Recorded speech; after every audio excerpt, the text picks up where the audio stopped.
Today we're going to be reading Junie B. Jones' First Grader at Last, Chapter 4. Chapter 4 is called Clucks. We drew and drew in our journals. Mr. Scary waited until all of us were done. Then he walked around the room and he looked at everyone's pictures. He gave out shiny gold stars. First he gave stars to Camille and Chenille. "What great looking dogs you drew, girls," he said. "Look at those floppy ears." Lucille raised her hand. "Look at mine, teacher," she said. "I drew a cat with pointy ears. See, my rich Nana has an expensive cat just like this. Its fur is a foot thick almost." Mr. Scary looked straight at her. "Really, Lucille? A whole foot of fur?" he said. "My, my." He gave her a gold star and moved on. He went to a boy named Roger. Roger was in the same class last year. "Excellent job, Roger," Mr. Scary said. "You drew a man wearing a coat. The words man and coat were both on the board, weren't they?" I did a little frown, because none of those words were actually sounding familiar. After that, Mr. Scary walked to Sheldon and Shirley. "Cool bat and ball, Sheldon," he said. "And Shirley, you drew a bat and a ball too, didn't you?"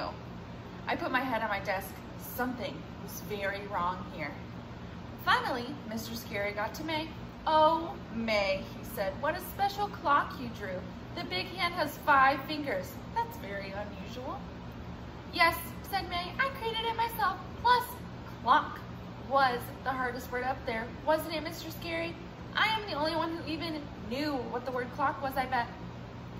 Just then, my stomach felt sickish inside. I quick closed my journal and stuffed it in my desk. Mr. Scary saw me. "Junie B," he said, "don't you want to show me your drawing? Don't you want a gold star for today?" I shook my head real fast. "Nope, no thank you, nope, I don't." I said, "Not today, I really don't care for a gold star today, but thank you for asking." Mr. Scary kept on staying there. "The end," I said. He did not budge. "Please move along," I said. Finally, Mr. Scary bent down next to me. He lowered his voice so no one could hear. "I'm sorry, Junie B, but I'd really like to see what you drew," he said. "I need to make sure you understood the assignment." Then, before I knew it, he took the journal out of my desk and he gave it to me to hold. After that, he walked me to the hall and he let me show his drawing in private. And guess what? He liked it, I think. "Oh, wow, look at that, Junie B," he said. "You drew a wonderful picture of a..." He kept on looking. "A screaming chicken," I finally said. "A screaming chicken." Mr. Scary did a strange face. "Yes, right," he said. "It's a screaming chicken," I said again. I pointed at the chicken's mouth. "See how it's screaming? Cluck, cluck, cluck." I used capital letters for the clucks. Capitals are for screaming, correct? Well, yes, I suppose so. But the thing is, Junie B, the word cluck wasn't on the board today. "I know it," I said. "The word on the board was clock, but I didn't really read all the letters right, I guess, because I actually thought it was cluck." I tapped on my chin. What I actually wanted to draw was a butt in a bowl, and I said, "I really liked the sound of that one, but I don't know how to get it started exactly, so I went ahead with cluck instead." Mr. Scary looked confused at me. "The butt in the bowl?" he asked.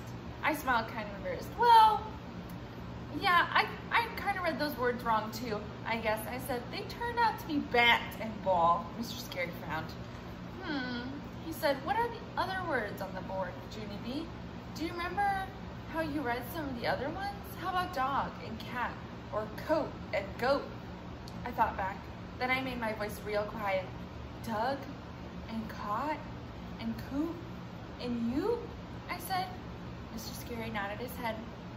Then he patted my hand very nice and he gave me back my journal and we walked back into room 1. I wonder what's gonna happen next.